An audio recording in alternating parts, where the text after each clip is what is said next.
friends. Nandito na tayo sa EDSA Monumento. So ang dami na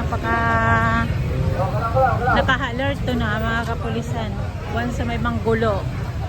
Kaya maging peaceful rally lang to siguro. Yan, dapat. Ayan, palike and share po. Palike and share. Nandito na po tayo ngayon. So nagdudulot na matinding traffic ngayon. So dito na.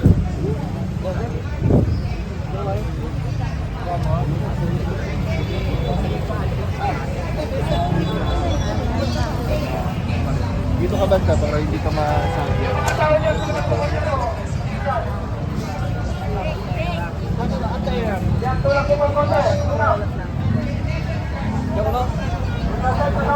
Mga kababayan, talagang share na lang po and subscribe sa mga hindi pa nakasubscribe.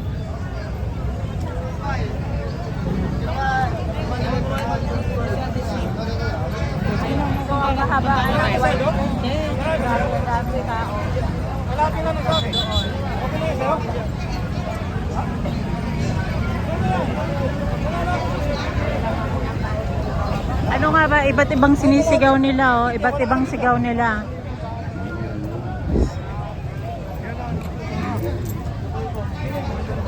So, pipesto tayo doon sa ano, doon tayo sa may, sa gilid lang tayo sa may puno. Uy!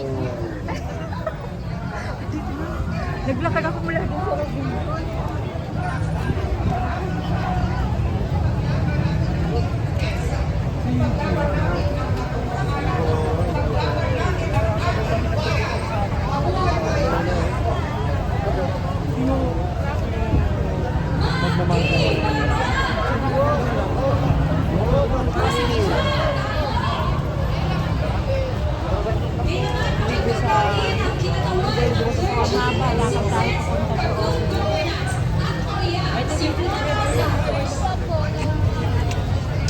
like and share na lang po ang subscribe kung hindi pa subscribe. Maraming salamat po. Balik ko sa kanil natin. Hindi ka na makakadaan doon. Grabe ka.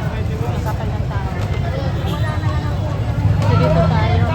Hanggang ano yan. Dito sa Tagiliran.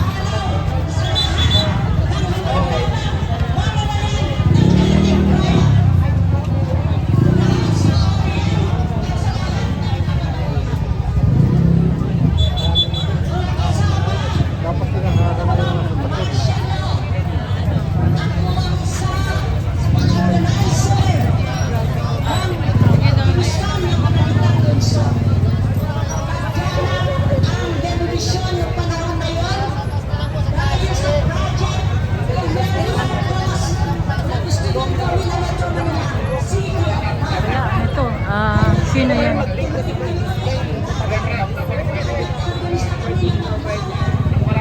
Gaganda ng sasakyan ah. Lawyer?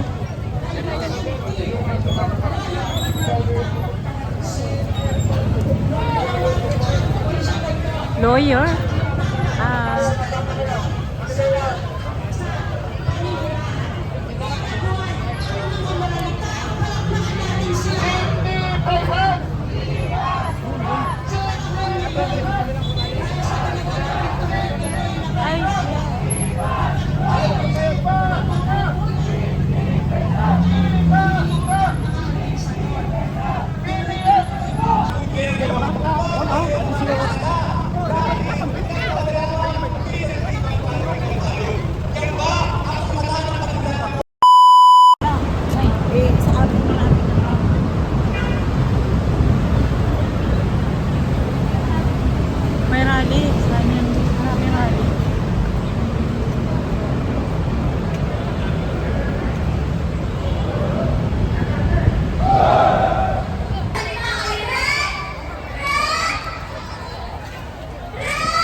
Marcos.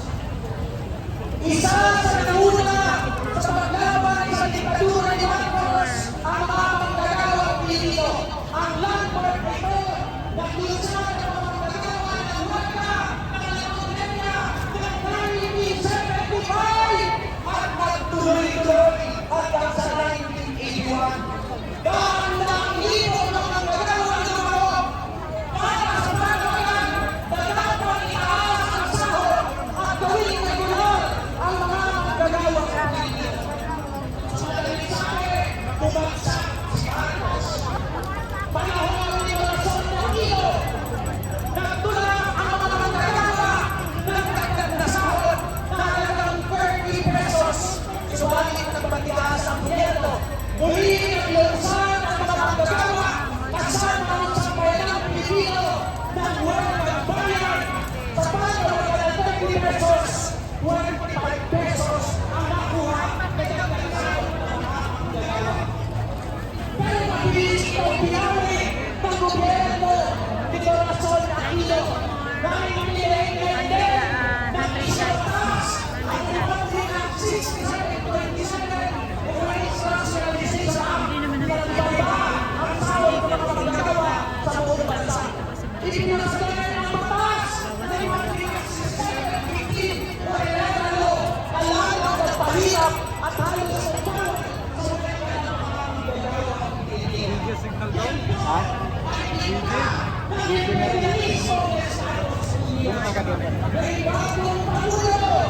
Si Bongbong Marcos, anak ng diktador, anak ng mula, anak ng mamamatay tao. Ngunit nakaharap ang magagawang Pilipino sa napakabasado ng kaibigan ng organisasyon upang nilipay. Mga kababayan, ang isinasabasa makakamit ang tunay na kalayaan at pakikibaka ng Panginoon